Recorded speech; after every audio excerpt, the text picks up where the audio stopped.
This is a presentation of Northeast Streaming Sports.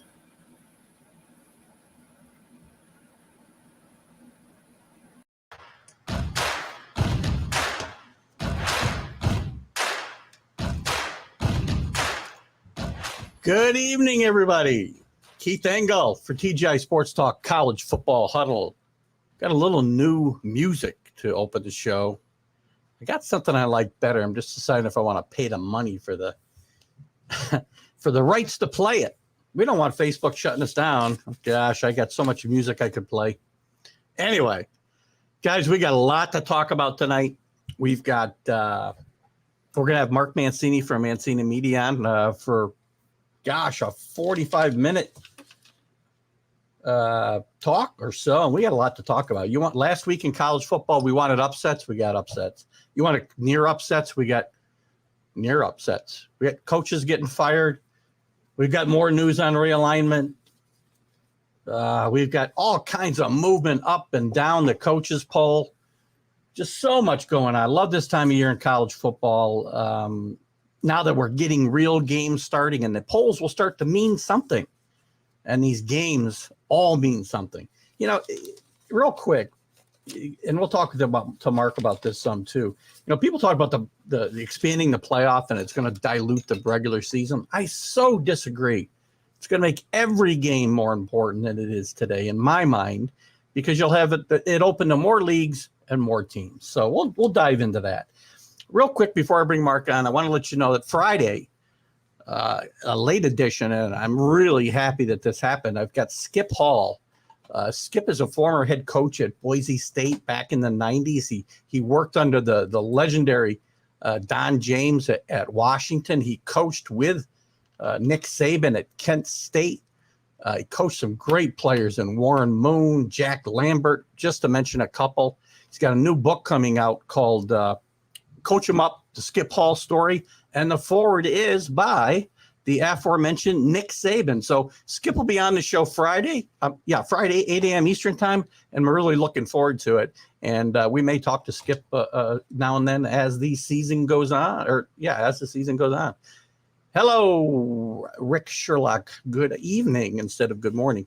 Without further ado, because we've got a lot to talk about, and we've only got Mark for, actually longer than we normally have him on a Sunday morning, but let's bring in Mark Mancini from Mancini Media and see what he's got to say tonight.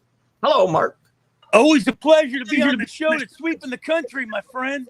Gosh, it's great to have you here. Listen, before we start, I got to share something hilarious with you. Remember we had a little audio problem Sunday morning? I couldn't hear you? Yeah. Well, my headset was unplugged just this much from my soundboard, and I didn't know it until this afternoon. Technology's amazing. It happens, you know. God, I don't wear you don't see that pen and pencil protector in my pocket here, so I was not in the AV club. No. Rick Sherlock, one of my old high school classmates. Well, not my classmates. He's a little ahead of me, but he remembers the AV club, I'm sure. How are you tonight, Mark Mancini? What are you thinking? I'm doing really good. Patty Blylevin says hi to you. Oh, hi, Patty. Yeah, Patty will, her show coming up a little later on. And boy, you're talking about Skip Hall. He's a great guy, man. Really a good man. I'm really excited about it. Boy, the network you've built up, man, I'll tell you, it's second to none. You've got a great network, and I'm just so blessed to be a part of it on Sundays and jumping in on Wednesdays. I'm happy to have you. You have been a great addition to my shows when you're able to make it, and I do appreciate that. And guesting on some of the shows you produce. Yeah. And trying to keep my head from spinning around falling off on Thursday nights. Yeah, I'm looking forward to tomorrow. My wife actually thought they were in Alcatraz, and I don't want to. Or maybe she meant. Sometimes I don't know if they're flying over, they're climbing it, or they're underneath it. Well, it's a lot of fun, I'll tell you that for sure. Listen, Mark, let's jump into some college football. I mean, last weekend. Gosh, so much going on. Oregon coming to the horseshoe and beating Ohio State. Ohio State was ranked, I think, third, and I think they fell all the way down. I got a note here somewhere. I mean, they fell from third, I think, to 11. Yeah. Is that right? In the coaches poll. Notre Dame almost gets knocked off. Iowa not really an upset, I guess, if depending on how you want to look at it. They were at Iowa State, but they've dominated that series over the last several years. But I really thought Iowa State was a good play Sunday, actually. But USC getting blown up by Stanford, and we've seen the repercussions with Clay Helton getting fired. What's your big takeaway from last weekend, Mark, before we kind of jump into Well, I'll tell you one thing.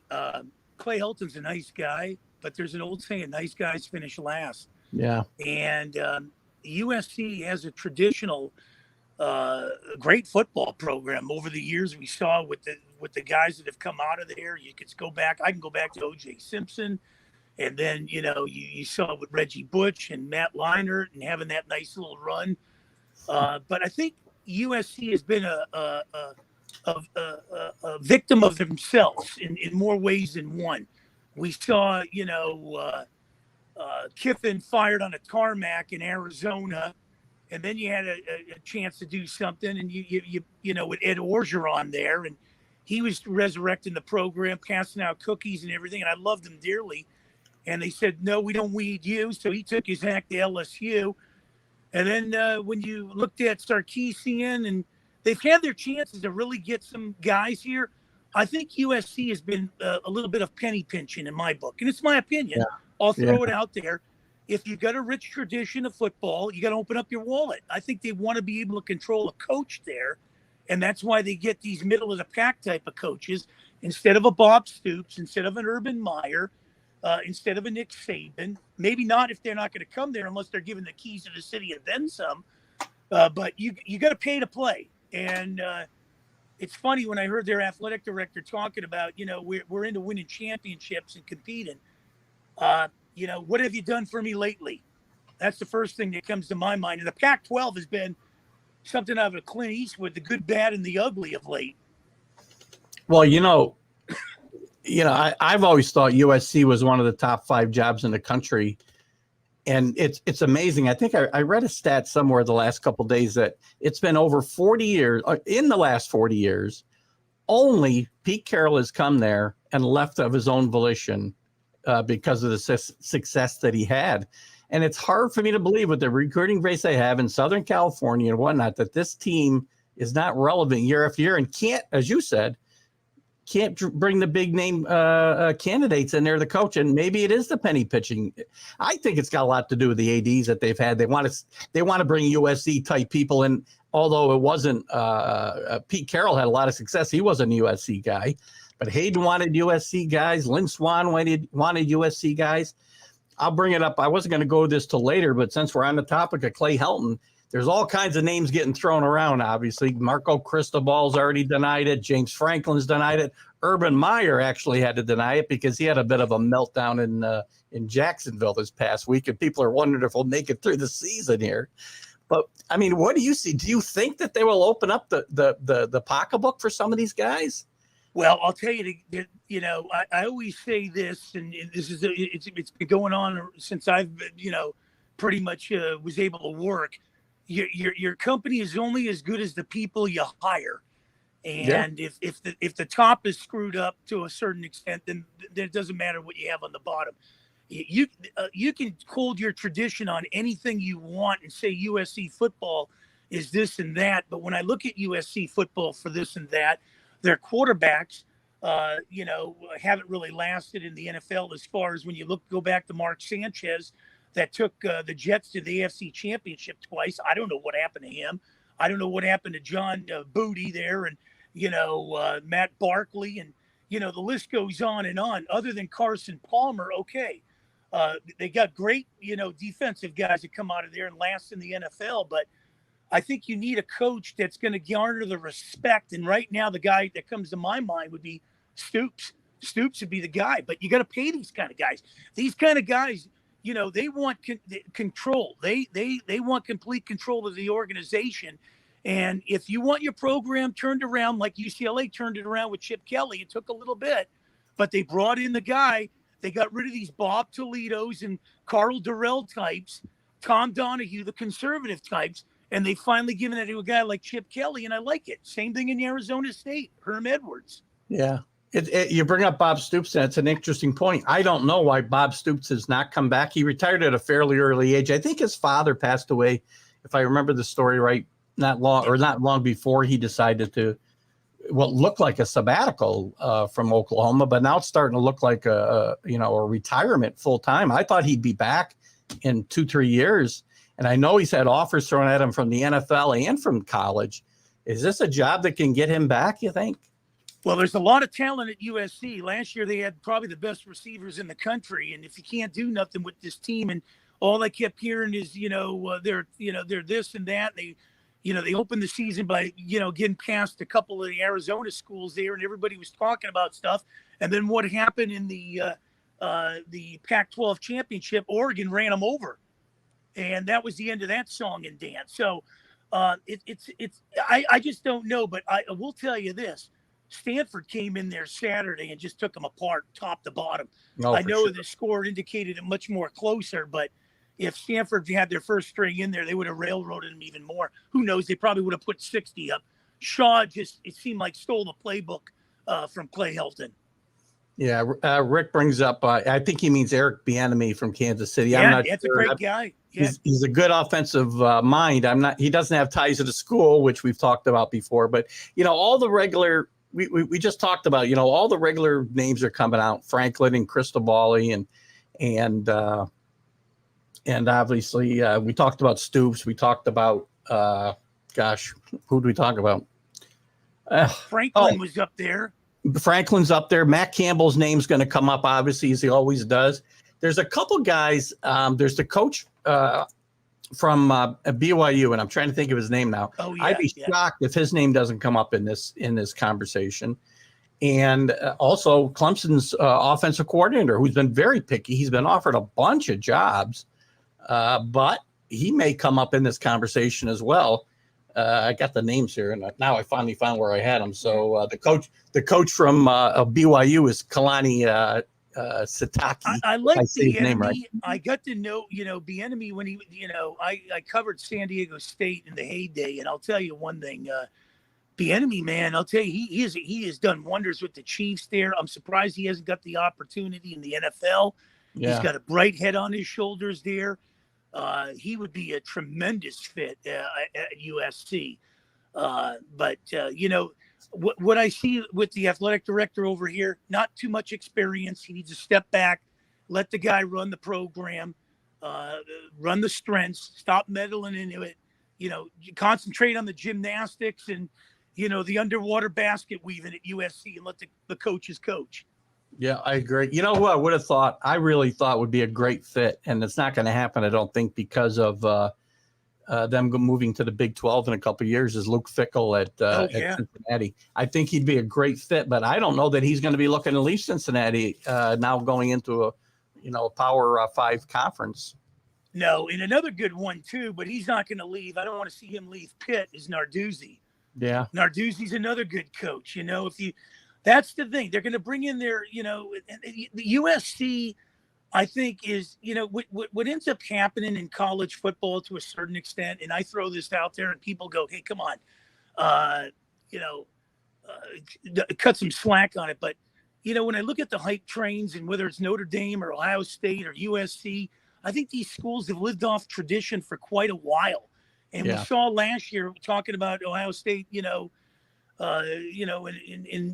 other avenues of bringing them up, they should have never been in the championship game last year because it should have been Texas A&M or, Coastal Carolina. One of those teams should have been in there, but Ohio State travels well. They got a great name. So, the college football committee figured they'd be the top 4.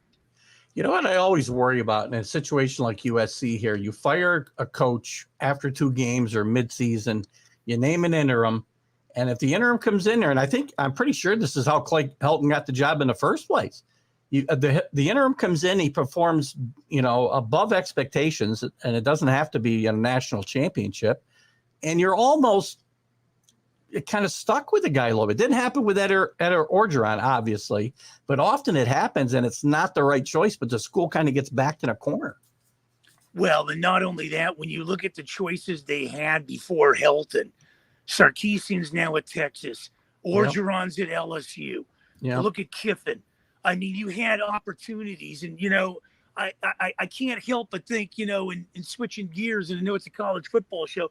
It's almost like the New York Knicks when you had Pat Riley and all these great coaches there, and you couldn't win, and then they go somewhere and they end up winning. That's the same thing with Orgeron. He won at LSU, and Sarkisian's going to plant his thing there. Great offensive coordinator in Alabama, and somebody else's junk. It could be somebody else's treasure. And Nick Saban found that out. But USC is always, until they figure it out, they're gonna pick these middle of the pack type of coaches that they can kind of control, and they're not going to pay the big money to bring in a big name. And look at across the city here, Chip Kelly, is at UCLA, and look at Chip Kelly.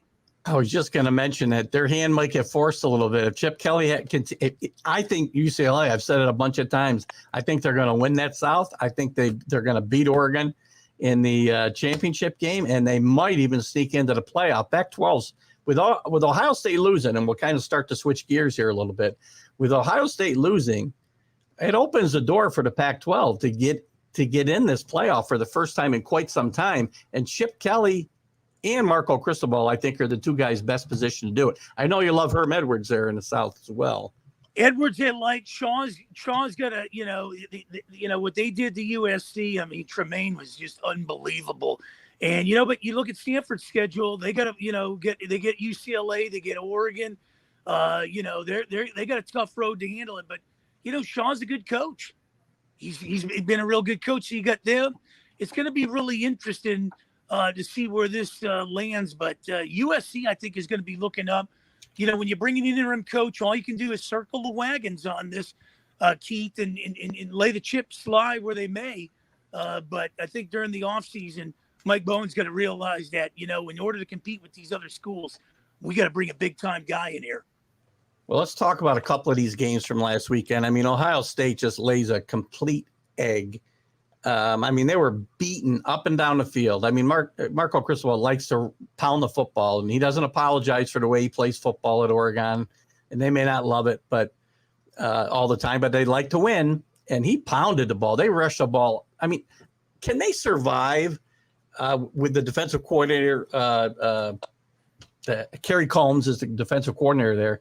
And I feel like they got to make a change because they were in the same play 5 times for touchdowns, it feels like, Saturday. And Ohio State's defense has been a mess. Even though they played really well last year, their defense has been a mess for a while. This isn't something new. Are they going to rebound? I'll tell you one thing. They always hang their hat on that they can beat Michigan. And when you look at, Urban Meyer, when he was there, and he had that, team up to respectability in more ways than one. When I look at this team now, and even in the last year, I mean, I know they came in there with Justin Fields and, the whole thing, and played on a bum ankle and all that. But I've really never looked at Ohio State as, a team that, are they on the same platform as an Alabama or something? Because, growing up, you'd always see Ohio State come out here to the West Coast, the big champion back there, and come out here and get rolled by a USC or get rolled by a Washington or something. And, it was okay beating up on the Purdues and the Northwesterns and all these other ones. But, then the hype train would come out here in January and just roll over. And, it's changed over the years. But, when I look at those guys, I just, I don't know. I don't know, are they a top school? And, growing up, it was always the Florida schools in the top 10, the Florida States, the Floridas, the University of Miami's. And, now we've seen the Alabamas and the Clemsons and the SEC dominate. And, I think, the way this thing is going, it's going to be in that conference, probably Ohio State and Michigan, and maybe, whoever else tries to make a move, Penn State. There's a lot of teams in that conference over there that remind me of a Bruce Springsteen song, 3 steps forward, 8 steps back. I'll tell you, team to watch out for is Iowa. I mean, they've got a vertical. One thing they've missed a lot in a lot of years during the Kirk Ferentz era, and he's a great coach.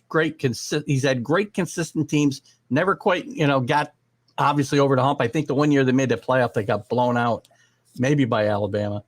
But now they've got a bit of a vertical passing game, which adds another layer to this team. And Ohio State better watch out in conference from getting beat by them. And plus Penn State looks like they may be back. We'll find out more about them this weekend. They've got a big game with Auburn at home. Yeah, that's going to be an interesting game. We'll find out where we lie with Penn State, and that's an interesting thing. And I'll tell you, when you break down these teams and these conferences and everything, and boy, I'll tell you that Iowa program was set. When I remember growing up with Hayden Fry running the reins. Great coach. Yeah. Great coach. The team that really gets left behind in this whole thing, we just talked about Luke Fickell at Cincinnati. They start the year at number 8. That's why I hate preseason polls. They start the year at number 8, and all these teams behind them. And I understand Oregon went to Ohio State. That's a big game. It's bigger than any games. Cincinnati's won huge 2 weeks in a row, not against great competition, but they're still stuck at number 8, while Oregon, Iowa's blown past them, and they don't get the respect. And I don't know if it's the league. I said to you Sunday, and I think Carlos, who's not here tonight, but he always misunderstands. He thinks I love the ACC. I love the AAC. Right. By the way, is in a boatload of trouble now because of the big news over the weekend after we talked, I think, or we didn't get a chance maybe to talk too much about it Sunday. The AAC has lost 3 of their best teams to the Big 12 now, and in Cincinnati, Houston, and UCF. I think BYU's going too. And BYU is the 4th team. And the Big 12 says they're not done yet. I mean, what's going to happen? Are we going to end up with just 5 conferences? And where's this all going to end, Mark? Where do you see it ending? Well, I see everybody chasing the SEC. That's where I see everybody. I mean, they were the first one to bring in the Texas and Oklahomas in there. And then, the Pac-12 kind of, were shaking in their boots and saying to the ACC and everybody that, hey, let's try to compete with these guys. The big problem I have with college football, and a perfect indication is this week. How fun was it to see an Oregon and Ohio State game? With Oregon going in there and beating them at the shoe. And now this week, people are shelling out big money in Corvallis or Eugene, wherever, to see Oregon smash Stony Brook. This is the big problem I've always had with college football, even growing up. I can remember the Nebraskas with Jarvis Redwine running and all those guys, and Tom Osborne racking up wins on Pacific. I've always said this, and I'll stick by this. If you want to be a top 10 school, you need to play a top 10 schedule. And if you want to keep the rivalries, then the top 2 teams in these conferences, or top 4, maybe we'll play outside that conference, like a North and a South, or, go into the ACC if you're Pac-12 or whatever. And then the bottom feeders can play each other out. Because I don't think it's fair for some of these schools to rack up some wins on bottom feeders, and then the panel will sit back and say, well, they're not going to drop a notch. Case in point, the Cincinnati team. They're a good football team. Very good. And we saw that with Coastal Carolina. Yeah. Agreed. And, I'll tell you, one of the things that, and this team gets lost a lot, even though they had some great success a couple of years ago. We talked I was talking to Larry Sorensen, who's the Wake Forest color analyst, a former major league pitcher for the Brewers. He's actually the football analyst there. And he comes on the show some Wednesdays. And we talked about this last week. Seeing Milton come back and play for Florida State a couple weeks ago was awesome. He had great success at UCF when before Scott Frost left for Nebraska. I think this UCF team is really on the cusp of becoming a power in NCAA football in general, because they put so much money into that program and facilities, training facilities, a new stadium. Gus Malzahn is there now as the coach, and I think he's a great fit there. He just wasn't a great fit at Auburn, and I think that's a team to watch out for here in the coming years, especially in a Power 5 conference. Well, that's the good, and the definitely bad is what the hell is going on with the Washington Huskies. Maybe the Pac-10 will drop them and pick up some of these AAC teams.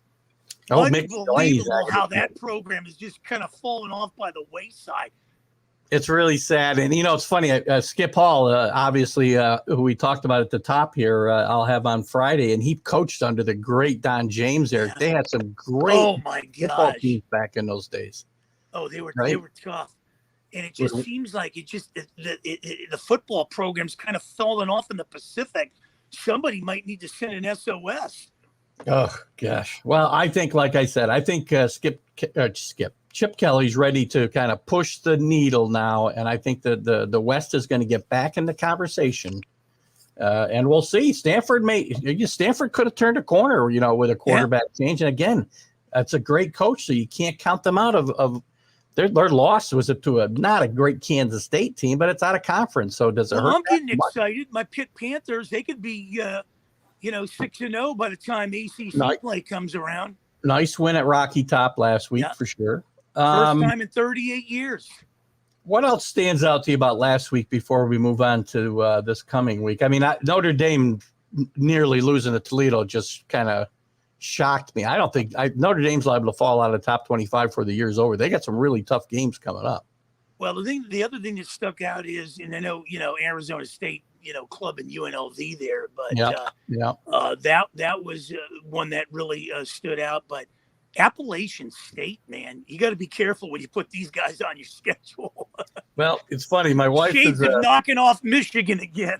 my wife has made me a big Miami Hurricane fan because her son did his undergrad work there, and she became a fan to stay close to her son while he was in Miami, and she's in here in upstate New York. And I told her, do not, she goes, we can't lose Appalachian State. I'm going to stop watching. I said, don't sell this team short. That's a good football team. And, talking about realignment, Mark, before we move on to maybe some of this week's games, if it's not done yet, I mean, the AAC now has got to go raid some other conference. This is what happened in 2012, right? It's a tumbling effect, a snowball effect. And, the AAC is going to go to the Sun Belt and maybe grab an Appalachian State or Louisiana, and it's going to the weaker get weaker, while the stronger get stronger. And then the middle ground's got to keep, chipping away until we got nothing except these 5 conferences. I mean, well, you know what it reminds me of, Keith? It reminds me of you're at the beach and you see a bunch of guys sitting around. You say, hey, let's go play some football. And you start picking and choosing and divvying up the sides. Someone gets stuck with the guy that's about 5'4" there on his team that he really didn't need. And that's what's going to happen with this thing. It's almost like a draft. And, we'll pick this school. Nobody wants that one. Okay, I'll take this one. You can have that one. It goes back and forth here. Yeah. And I'll tell you one thing. I think the NCAA is pretty much on its way out, if they're not already out. Well, they're already talking about a total realignment of how they run the whole organization and how college sports are overseen. I don't know what their plan's going to be. I mean, the NCAA is a messed up organization, but if they're going to give a lot of control back to the conferences, I don't know how smart that is either, because then you're just going to have the Wild West. So I don't know what the answer is, but there needs to be a better governing body and a process than they have today. Well, not only that, when you saw years back with Texas and Notre Dame kind of getting their own TV contracts and everything, I think the writing was on the wall. Then you had the whole Ed O'Bannon thing and try to take him to court with the players thing and everything. So I think that was pretty much the beginning of the end of the NCAA. And now they're almost like sitting on an island waiting for somebody to rescue them. Yeah, it's scary, and they've got to do something here. I mean, there's so much stuff going on, right? I mean, right now, everything's so in flux with the realignment and the shuffling of teams, which isn't stopped. It's not going to stop, and it's not going to be 2025. And when these teams move, it's going to be probably in a year or two. Yeah. Then you got the playoff expansion, which I'm excited about, but I was much more excited about it when we had real regional conferences and they all got a chance to participate in a playoff. I'm not excited about seeing a 12-team playoff where 10 of them come from, 4 conferences. I'm not excited to see that. I totally missed the Thanksgiving games in the Oklahoma and Nebraska, which we'll see. Good point.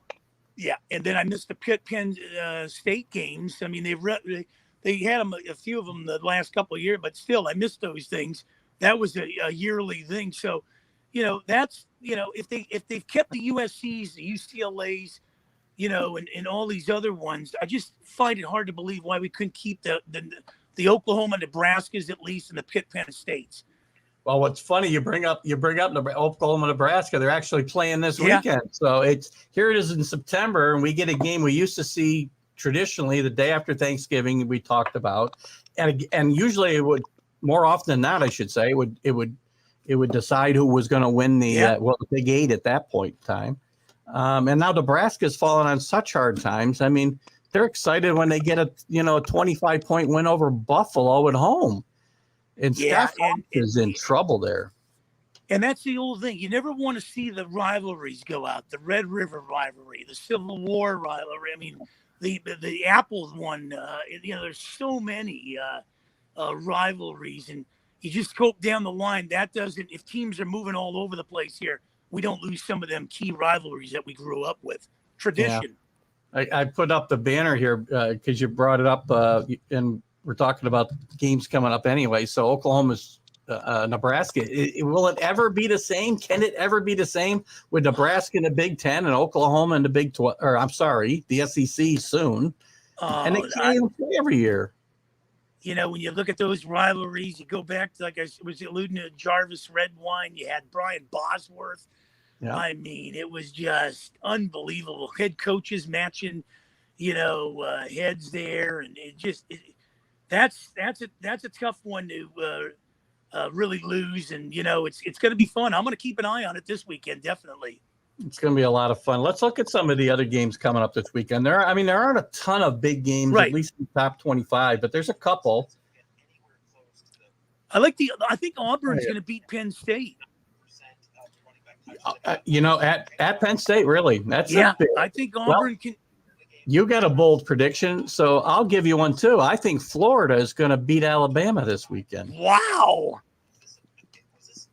I'll tell you one thing, and I always tell people this: Nick Saban is the bar of coaches in college football. The quarterbacks that have been turned out over there, the McCarrons, and then you look at the Tuas, and then the Mac Jones, and now this Bryce Young. I mean, they just are so prepared to play in the pros. It's almost unheard of. And then the guys that come out of there, I mean, the Devontae Smiths, it just goes on and on. Yeah, it does. And we talked about so the big games this weekend are Alabama, Florida. I would say Penn State and Auburn. I believe, if I'm not mistaken, your favorite. Well, it's not Pitt and Western Michigan. You got Arizona State and BYU, which I think is a great matchup. That's a good one. It's going to kind of define one of those teams' season, perhaps. Get them either rolling in the right direction or not. I like that matchup. Arizona State, if you looked at them last year, they kind of came up short in a couple games. They blew their opener to USC. I don't know how they did that. Sitting there watching it, they had that game won and they gave it to USC. But I think they've bought into Herm Edwards over there, and I like Daniel, the quarterback. And I mean, when you look at Arizona State, they're about a year out of really doing some damage across the board, I think. I really think they're about a year out. They're buying in, and you're right. This is a game that could define them. Yeah, it's a game that I like. I talked about my Miami team. They got another tough opponent. Michigan State's they're not the little sisters of the poor coming in there, Miami this week either. That's a good matchup. And Cincinnati, who we just talked about, going to last year's surprise team, Indiana. So there's not a lot of as many marquee games as we've seen here the last couple of weeks, maybe, but I like these games a lot. The exciting game you want to look at this week, if you like points, Tulane and Ole Miss. The over and that's got to be about 85. There's a lady we talked to, and she's a great lady over there, Edie Van Pelt. If you ever want to get her, the Rebel Walk, keep your eye. Ole Miss is something, man. Ole Miss is. They're building something there. Keep your eyes on that program. They hold anybody under 25. They're going to have a chance to win every game. Rick brings up Georgia, South Carolina, which is it's a decent rivalry game. I don't think South Carolina's got enough. Yeah, as much as I like to see the Gamecocks do something, I think that the Bulldogs just got too much firepower there. Now, Rick, I will tell you, I know I shot you down a little bit last week when you were excited about Georgia scored some points finally and getting a touchdown. And I said they got to play somebody good. If they score 35 or 40 points this week and win by, I'll give you credit that Georgia's offense is better than I think it is. So, well, the problem with Georgia, Keith, and I've never really taken this school seriously for quite a few years, and they really haven't been that relevant force since Vince Dooley. Yeah, Buck Bellew, Herschel Walker. I know they've got into, the SEC championships, but they found ways to lose them and blow them. So, I mean, and then they started out this year real good with Clemson, but it's a school that I got to see more of them. The ingredients are there and it looks good and everything. It's missing something. Well, it always felt, and Kirby Smart's a great coach, and he learned under one of the best, obviously, in Nick Saban. But so did his predecessor there. It's starting to feel, and Rick, please speak up if you want. It's starting to feel like the Mark Richt era as well. Mark Richt was a really good coach, but he just could not get over the hump at Georgia like he couldn't at Miami. And he learned under one of the best as well in Bobby Bowden. So it's starting to feel that way. They need to really kind of put it together and win a national championship, and this, or Kirby Smart's going to start looking like Mark Richt. So, yeah, exactly. And that's the thing. And if Georgia does something and goes to the championship again and lays an egg, it's, what have you done for me lately? Yeah. And I really don't mean to disparage Mark Richt. I think he's a really good football coach. I just think it's tough. It's so tough down there. The competition in the SEC is so tough. Oh, yeah. And especially when Nick Saban's your main competitor until he retires. Well, not only that, you might figure out a way to beat him, and then he'll pay you back down the line in more ways. That's a good point. That's a great point. I gotta find a new banner here. I don't like this banner. We'll take it down. Let's put up Mark Mancini's information. I got so much going on now. I got too many banners. I can't find my way to what I want. Gosh, where's Mark Mancini? Oh, man. When you're old like me, you got to have these things in front of you, and I just need somebody to work my board for you. I'm going to have to hire somebody to work the board. You do a great job, man. Just move over, pardon the interruption. I love these banner things you come up with. Listen, so what else you like? You know what else? Another game I like this weekend outside of the top 25. It's going to be interesting. We already talked about USC. They're going to Washington State, a team that's not really at the crest of their success. But it's, kind of a big game for USC, and maybe it's a good place for their interim coach to get started is a little visit to. Well, this could be working in USC's favor. You circle the wagons. It's a new beginning. A couple games into the season. Let's get away from the hostile environment at Tinseltown. We can settle up here. The weather's a little cooler in Washington. And, Spokane. And so who knows? Or the other way is let's mail a season in, and we'll wait for a new coach to take over our program. I mean, there's two ways to do it. Either you circle the wagons and move forward, or you start to feel sorry for yourself and get Kleenex from the local supermarket. Yeah, I really see, circling back, I guess, to where we started, I really think they got to go all in, and they got to get the best coach they can find, and not just, again, Scarsazian was not, he wasn't. A guy I really would really turn their program around, and he, he's under contract and stuff, I believe, is Jack Del Rio. Jack Del Rio would be a good coach for USC. I believe he is the defensive coordinator for the Washington, I think. Yeah. Well, you know what? And he's is he a USC grad? Yeah, I think USC guy. I think he is too. Yeah, that's an interesting thought too. I'm going after, I said Luke Fickell probably might be out of their range now because I think he's going to want to stay at Cincinnati and play in a big conference. We'll see. Money's going to talk. But I'd like to see them go after a Fickell. James Franklin's name always comes up, but what's James Franklin really ever? I mean, he's a nice coach. Right. Don't get me wrong, but it's not like he's, the second coming of John McKay. I don't get the infatuation with him. That's the big thing. If you're gonna get one of your own, Jack Del Rio, If you're not, and you're going to try to, bring in a big payoff, I like the Stoops. You're not going to get the Sabins. You're not going to get the Dabo Sweeneys. These guys they're going to command big money, and but they'll turn your program around, guaranteed. Look at it. How much are you willing to pay to compete? That's what it's going to come down. And I look at USC, and I just think it's an organization that wants to be able to control their coaches, and they're not going to pay big money. They're going to get a middle of the pack coach, and that's probably why they Sarkisian and Orgeron and all those guys decided to move on. I got a feeling you might see them really go after Bob Stoops. I do. Yeah, I really do.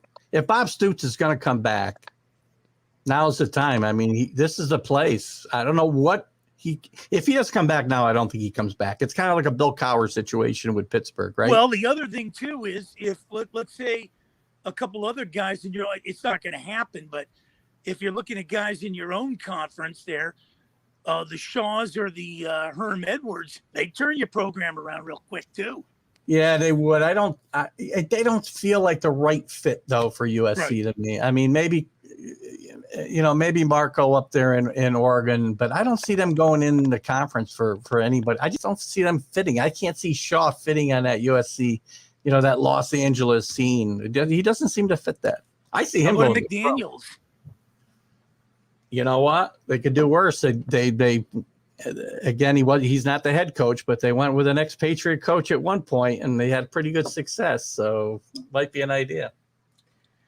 Give us a couple last thoughts before you got to leave here today for us, Mark. I know you picked. So I'm going to call that your upset pick, is your Auburn over Penn State. Yeah, I like that one. Florida State over. As much as I like South Carolina over Georgia, I don't think it's going to happen. But it could be one of those things like we do on the Sunday show.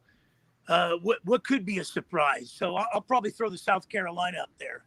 Okay, that's a good one. Give me a dead solid lock. Wow, the dead solid lock. Can't possibly lose. It's a little leisure. I would have to say, with everything that's transpired and everything, I think USC goes up and beats Washington State. I think that'd be a lock. That's a good call. I'm going to take Clemson over Georgia Tech. Georgia Tech's terrible. The Yellow Jackets. Clemson's got to win games by about 50 from here on out to get back in the playoff conversation. So that's going to be my pick. What else you want to leave us with, Mark? Give us a little rundown of what's going on in your world before you're gone. And I know you're starting pretty soon in Philadelphia. Yeah, 2 weeks from tomorrow, we start on WWDB AM 860 out of Philadelphia. So we'll be on the air 6 o'clock to 7 o'clock in Philly, 3 to 4 out here in Los Angeles and across the board. So we're so blessed on that. Still doing the Pittsburgh Pirate podcast. Last so many weeks of doing that. We're down to the last 19 games. We'll do that again Friday from Miami, where the Pirates will play the Marlins. And just blessed doing these shows. And man, I love the thing on Sunday with you. You're the great network, TGI Sports, and being a part of this on Wednesdays. Well, the pay's probably not as good as the gig in Philadelphia, but no. You'll get a nice gift. I always say it like this. Money comes and goes. Relationships are priceless, and you surround yourself with good people and push them to the center of attention. Good things start to happen, and I'm blessed. So Rick wants to bet us a cheesesteak. Georgia's going to win. Yes. I'll bet you cheesesteak. I'll take the Carolina Gamecocks. There's your wager, Rick. Well, we'll have to fly Mark in, Rick, when we have our next little happy hour here at BJ's Brew House. I'll have to mention Rick on the Philly. We got to get you on there, Keith, too, man. Anytime. I'd love to come on. And I know tomorrow night we see you on Left Turn at Alcatraz. Yeah, fortunately, you don't have to see me. I want to see that. We got to get that show on video. I'd like to see what's going on behind the scenes there. I don't know what it would look like if we got that show on video. we might shut all of Facebook down. I don't know. Exactly. All right, Mark. I know you got to run. Listen, thanks for coming on tonight. We'll talk to you later, buddy. I love you dearly, man. The show that's sweeping the country, second to none. Your boys. Excellent. Thanks for being here. Tell Patty I said hi. I will. Thank you. All right. Bye-bye. Thanks to Mark Mancini Media. We'll continue, guys. We're not done. We're going to talk a little bit about some other stuff. I want to look at the whole slate of games. Let's go back to last week a little bit. I want to circle back, because we were jumping around. The Ohio State-Oregon game, guys. Ohio State's in trouble. As we talked about, the defense is just horrendous. And I don't see it getting better unless they make a move with the defensive coordinator there myself. Alabama obviously won big last week. Georgia wins big. Rick Sherlock pointed out to me last Sunday, 56-7 over UAB. Again, I made a remark, I know, that day that, you got to play somebody good. UAB's not had a horrendous team the last few years. I think they play in the Sun Belt. Where do they play? Let's see. I don't know why that's I should know this. I look at these damn things enough. I should know this. Where do they play? Well, maybe it's the Metro. Where are they playing these days? Help me out, Rick. You watched the game last week. Well, I can't find them. Isn't that awful? I really thought they were playing in the Sun Belt, but that's not where they're playing. Interesting. Conference USA, that's where they're playing. There's some good teams in that Conference USA. Charlotte with a nice win to open their season, so not terrible. Let's run down this top 25 again. I want to talk a little bit about the eight. This is last week's top 25, obviously. Oklahoma 76-0 over Western Carolina. Rick talked about these teams playing these games. Everybody wants these games. Don't feel bad for Western Carolina, though. The Western Carolina, he talked about Stony Brook this week is going to get Ohio State.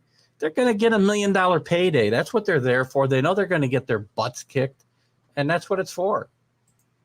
Conference USA. Thank you, Rick. Damn.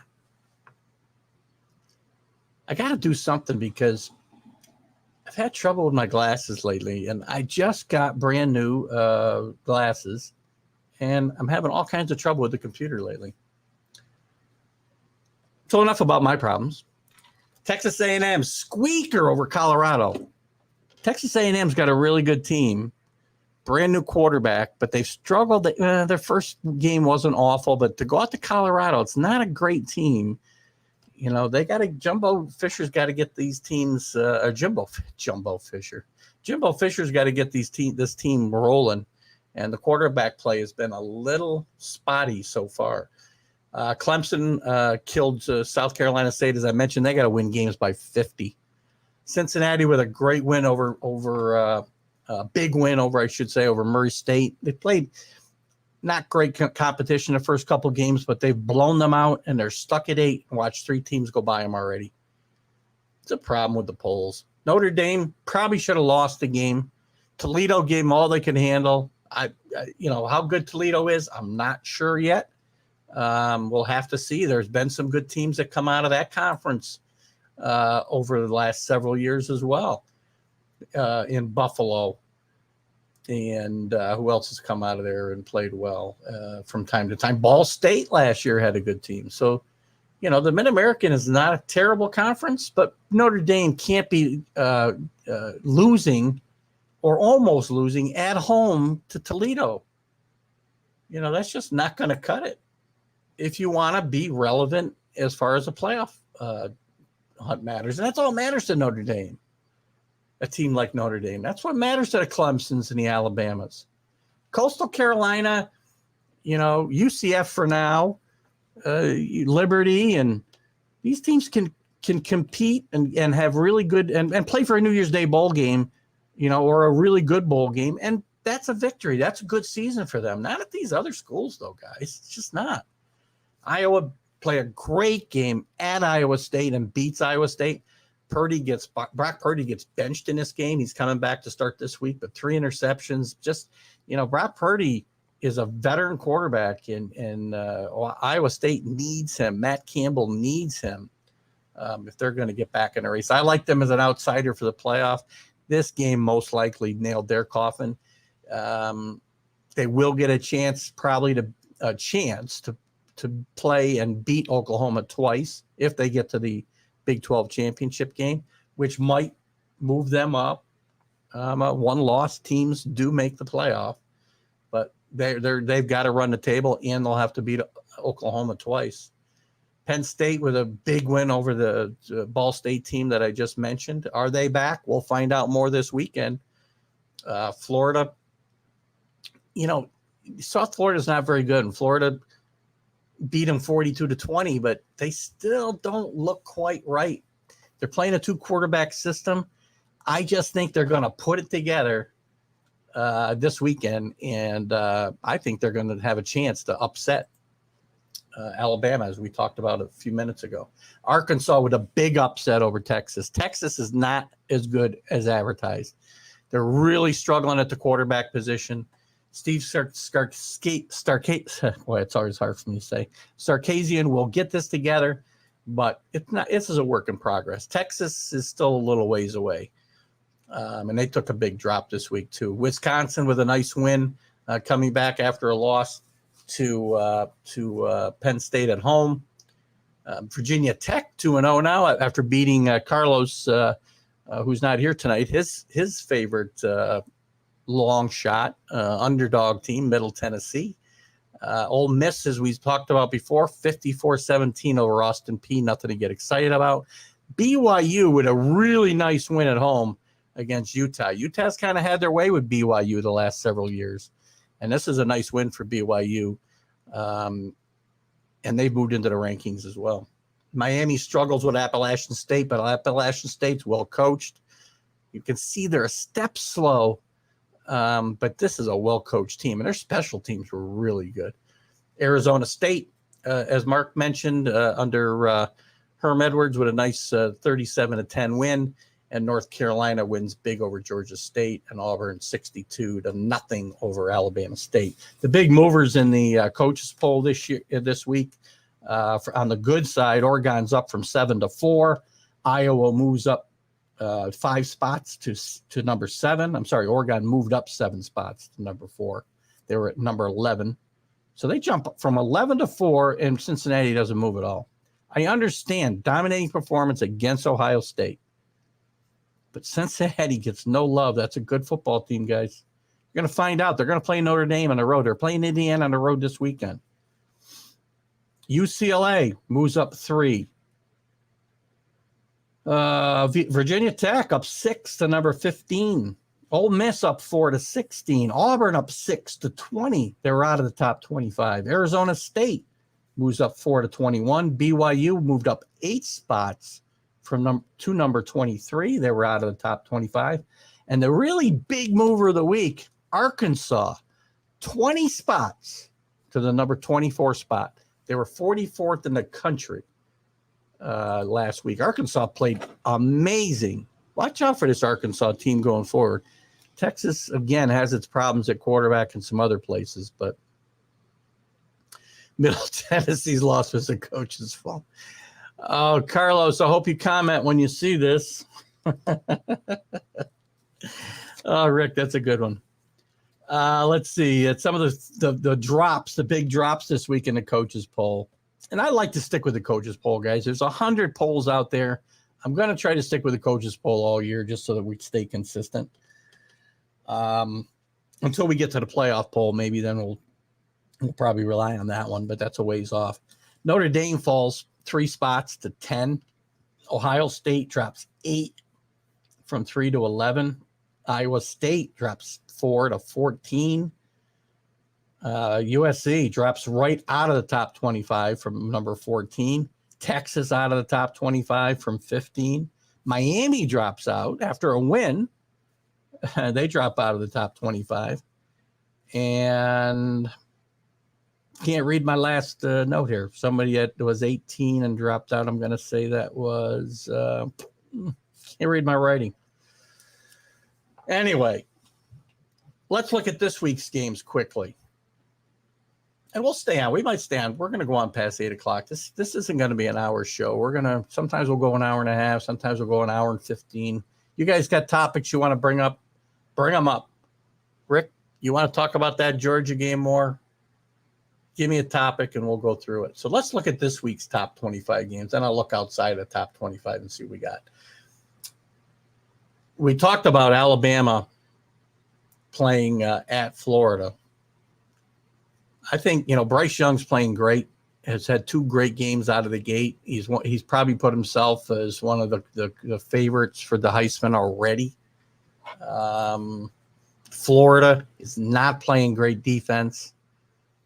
They can't settle on a quarterback. But I just got a feeling that Dan Mullen is finally going to get over the hump in the swamp. And I believe this game's at night. Game's at 3:30. Oh, great. CBS 3:30. No better time than, I got to go to a bake, though. Damn. Guess the phone's going to be on. At 3:30 in the afternoon on CBS, Alabama at Florida. I like Florida to upset this team this week. I think it's going to be a very interesting game. At noon, you got Nebraska at Oklahoma. At one time, this would have been a marquee game. But Nebraska's nowhere. I mean, they're at the point where they had a big win against Buffalo at home. The old days, Nebraska would have beat that Buffalo team by 70. And it's not that Buffalo's that bad. But Nebraska's really fallen on hard times. And Scott Frost, I think, is going to have a hard time surviving there. They just need a culture change. And I don't think Trev Alberts, the new AD, is going to really have the patience to wait Scott Frost out any longer. And Oklahoma needs to start rolling. They played better last week. Obviously, they won 76-0, but over a cupcake. And Shane Rattler, if he wants to be in the Heisman race, needs to continue to put up big numbers. You got Texas A&M will play New Mexico. They got to win that game. They got to win big. I think a very interesting game is, again, number 8 Cincinnati at Indiana. Indiana lost its first game to Iowa. Didn't play well. It was in Iowa. Iowa's got a really, really good football team. So let's not totally discount Indiana and in this game, because they played very, very well last year under Tom Allen, and they were an injury maybe away from being able to beat Ohio State and actually be in the playoff. That's how close they were last year. So whether they'll get back to that height this year, it's hard to say. It's hard to repeat that type of success at a school like Indiana. It really is. That doesn't mean they're not a good football coach, and their head coach is really, really good. Virginia Tech's going to get an interesting test. They played at home twice, won both games handily, really. They did, the score against North Carolina was close, but, they won pretty handily at home. It's a tough place to go and play, as we talked about at Blacksburg. But they're going to have a little test at West Virginia, I think, this week.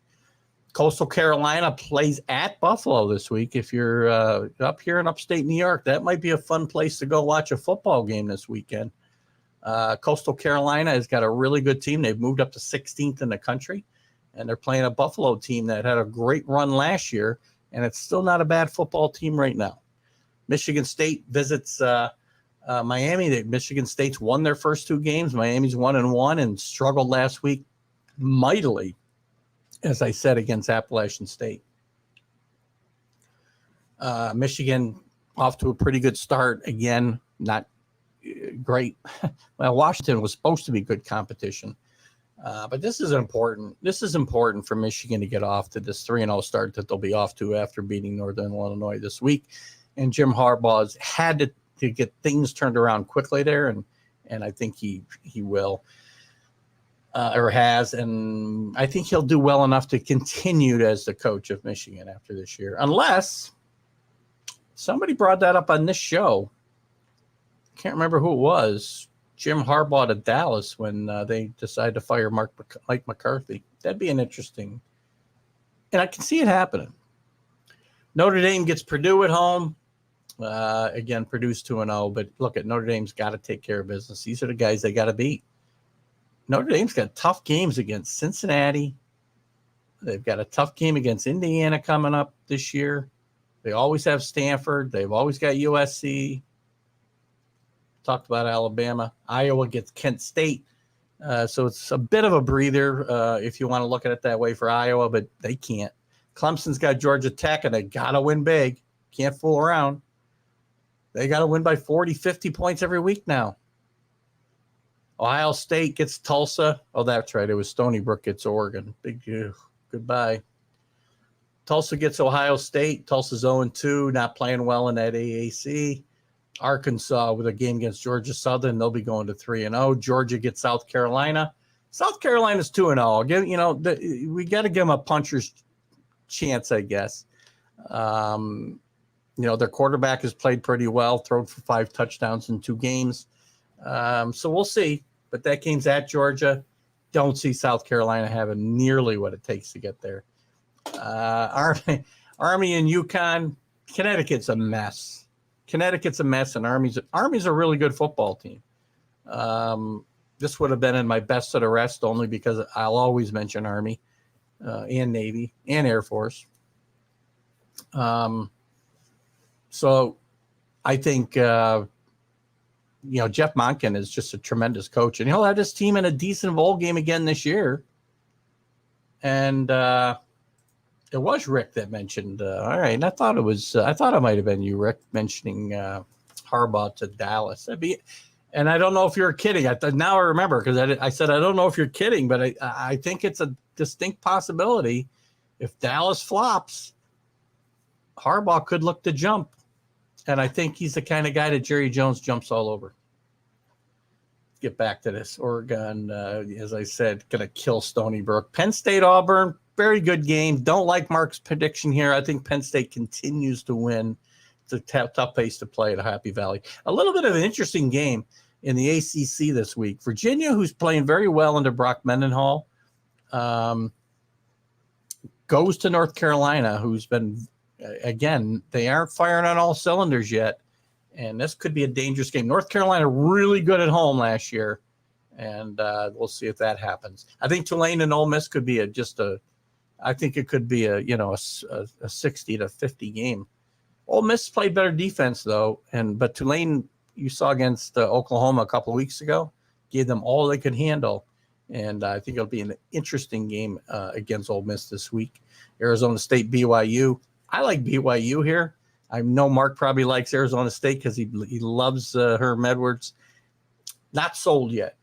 I think this is a defining game for both of these teams, and I think they really a victory is needed by both of them if they want to start that march up the polls.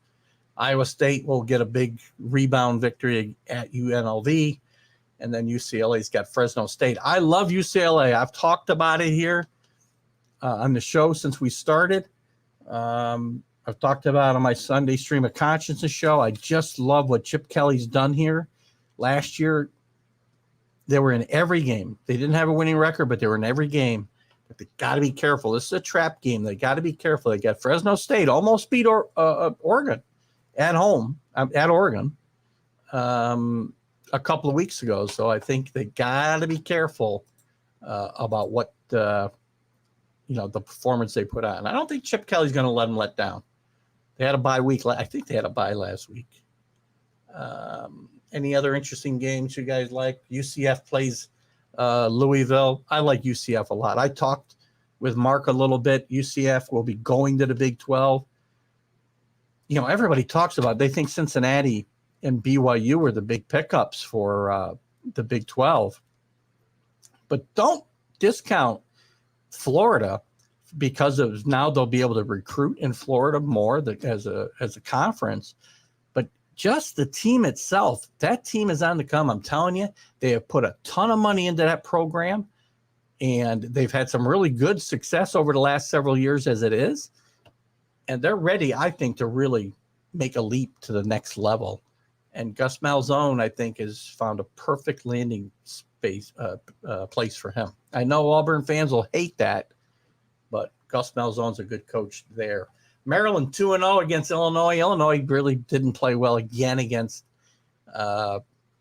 Virginia last week. After an opening victory against Nebraska, things have kind of fallen apart for Brent Bielema and Illinois. Maryland's, again, a little bit better football team. They're being given credit for. So let's not forget about that game. What else do I have here? We talked about that game. Kentucky's got Chattanooga. Kentucky's a really good football team. This is a team, if I had an argument about a team that belongs in the top 25, and I'd have to drop somebody out, I guess maybe I'd drop Auburn out, to be honest with you. But Kentucky belongs to me in the top 25. They're a really good football team, well coached by Bob Stoops' brother. And I think this is another team. The SEC is full of teams that could, surprise people, but it's so. I mean, you've got. I was going to say that you've got a lot of parity, but you really don't. You've got Alabama, you've got Georgia, and you got Florida probably a little bit below them, and Texas A&M. You could say all four of them are together, but Alabama and Georgia are probably the cream of the crop. But you got all these teams bunched below them. Or maybe you could put some of them up there with A&M and Florida. I mean, like Kentucky. I think Tennessee's better than advertised, even though they had a bad loss to Pittsburgh last week. Ole Miss, I could see having a good year. Mississippi State, who knows what Mike Leach is going to do there. Team is good. Just good. I mean, the bottom is not good, obviously, in Vanderbilt. Maybe Missouri. What else stands out to you guys? Albany U goes to Syracuse. Syracuse better be careful. I watched them play last week, and their offense was just horrendous. And it would be quite an embarrassment for Syracuse and quite a notch, feather in the cap for Albany, although they're not playing well. They're 0-2. Albany goes up to Syracuse and beats Syracuse. You're going to see just how far Syracuse has fallen. I hope that's. I don't know. I guess I'd root for Albany to beat them. BC playing really good football goes to Temple. Uconn and Army, as Rick mentioned earlier. Uconn's just a disaster. Randy Edsel had announced his retirement at the end of the season, and they said, no, you can leave now. They're 0-3, and they're probably not going to win a game this year, my guess. And Army's a really good team. The game's at Army. Gosh, what a great place to go. We talked about this last Wednesday. If you have not been to Army, and I know, I think, again, it might have been Rick that brought this up. I've been there. I want to go back again. My wife really wants to go. It's just quite a spectacle to go to West Point and watch a football game, to watch the cadets march into the stadium. And the setting is just wonderful for a college football game. Minnesota, Colorado might be an interesting game. Purdue, Notre Dame, we talked about. SMU at Louisiana Tech could be an interesting game.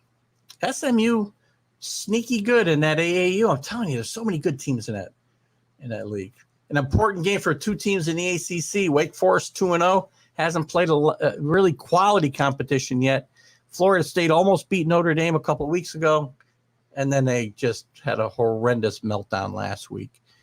So it's kind of a big game for Florida State to get back on top, but Wake Forest is playing some pretty good football right now.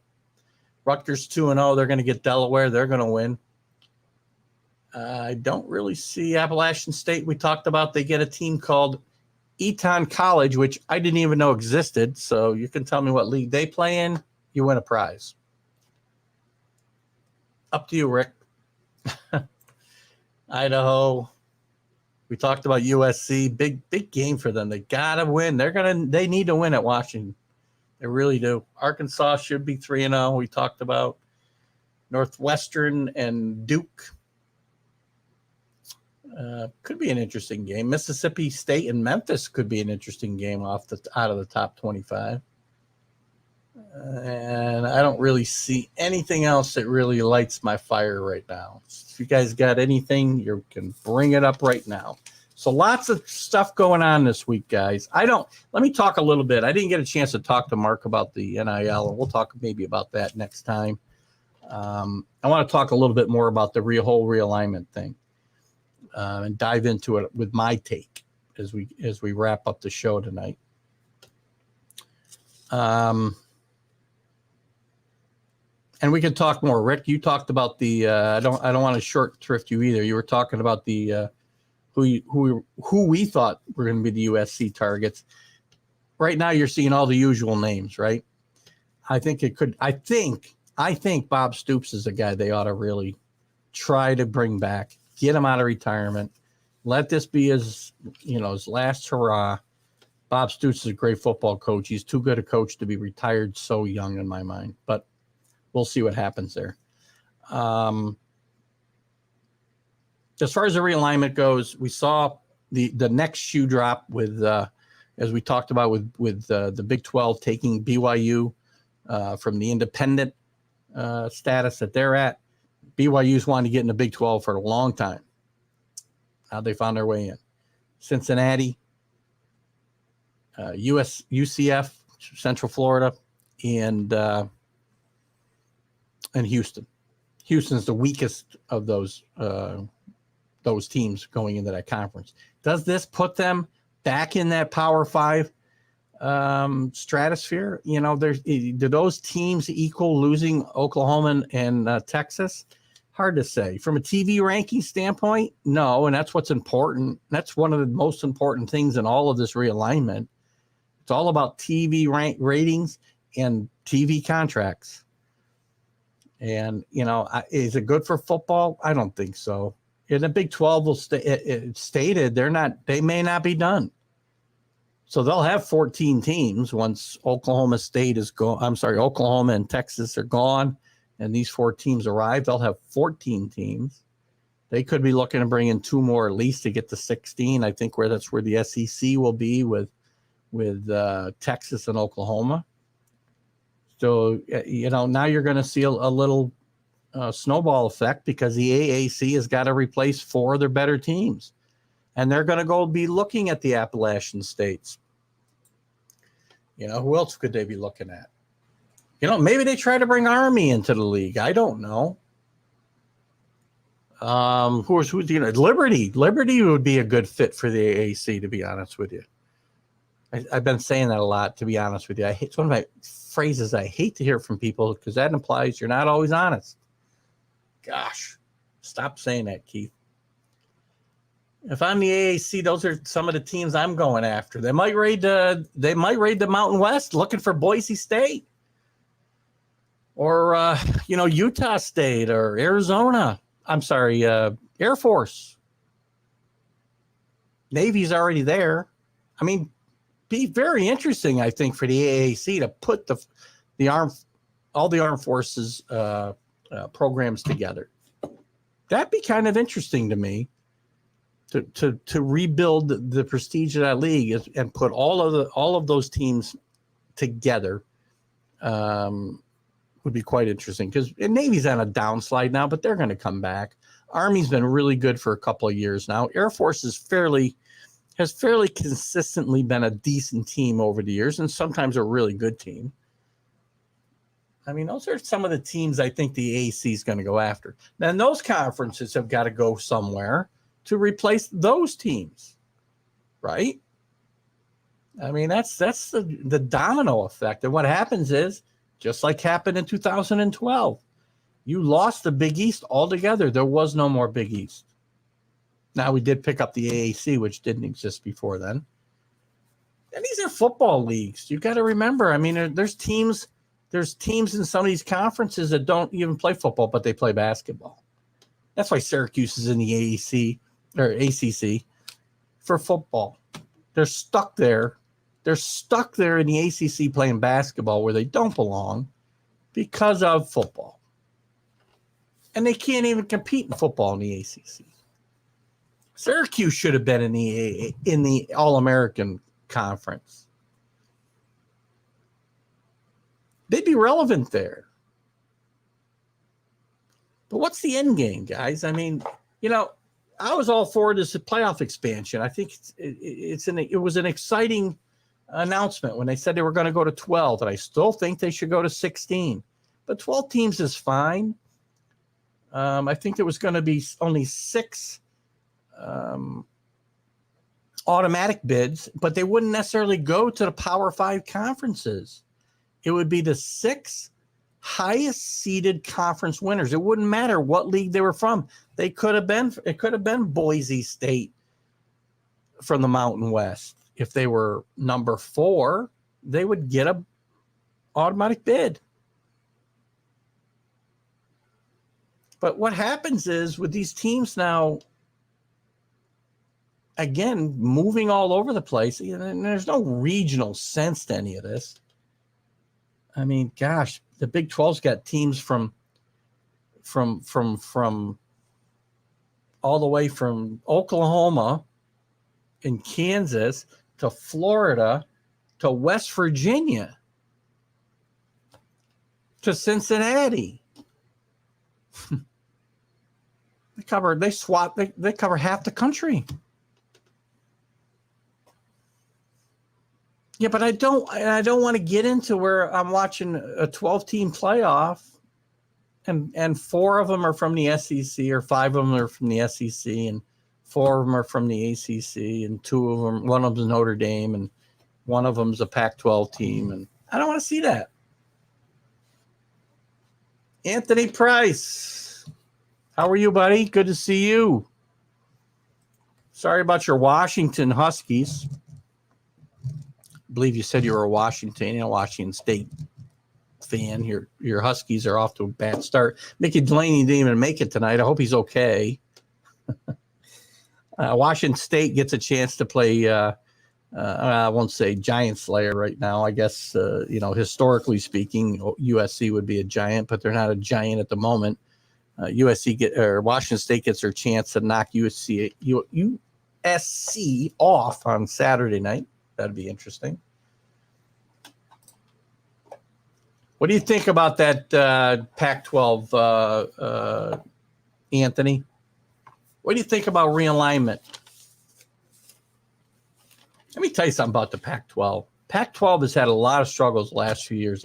Washington's been good a few times. They've made a playoff at least once, I think twice under Peterson.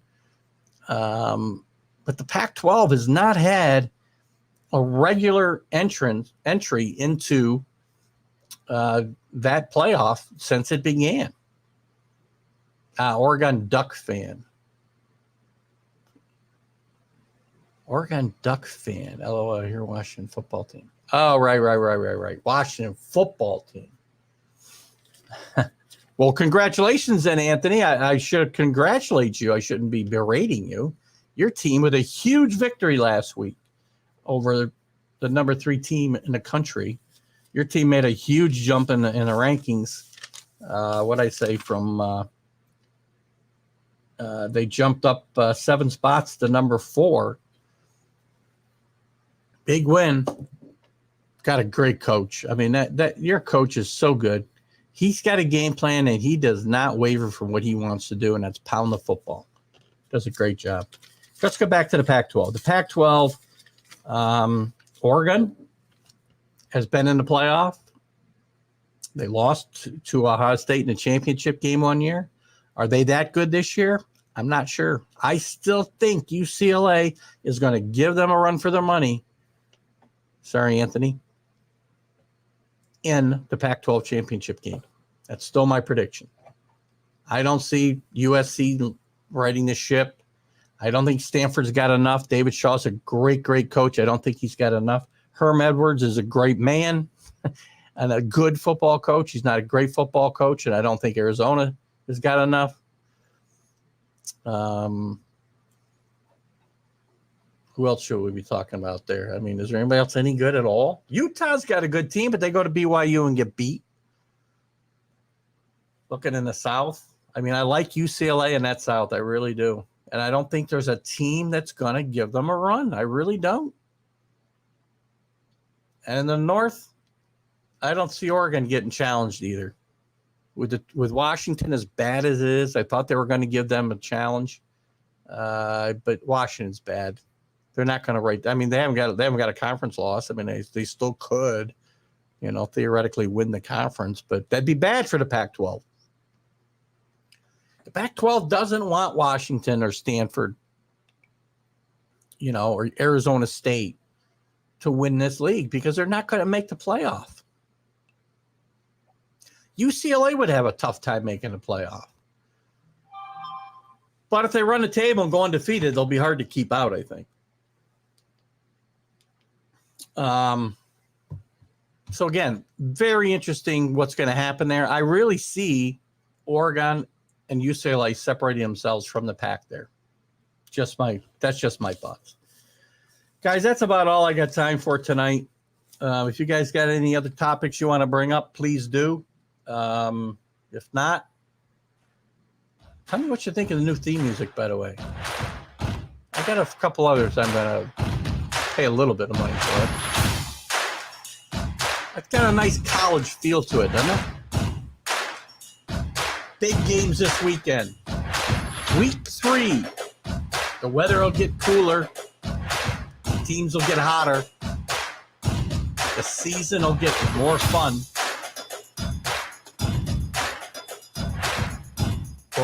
Anthony says going to come down to Oregon or Stanford on top. In the North, I don't see anybody up there challenging Oregon except Stanford, that's for sure.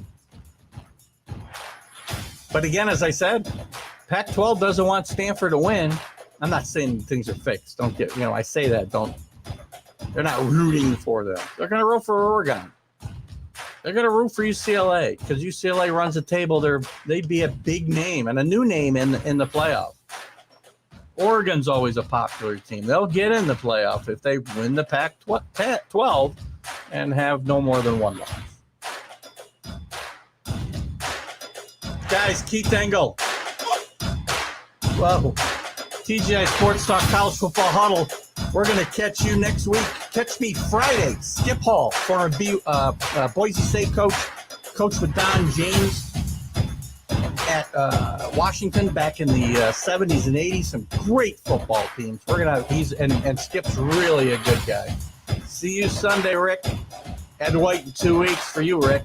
You guys have a great Wednesday night. Keith Engel, I'm out of here.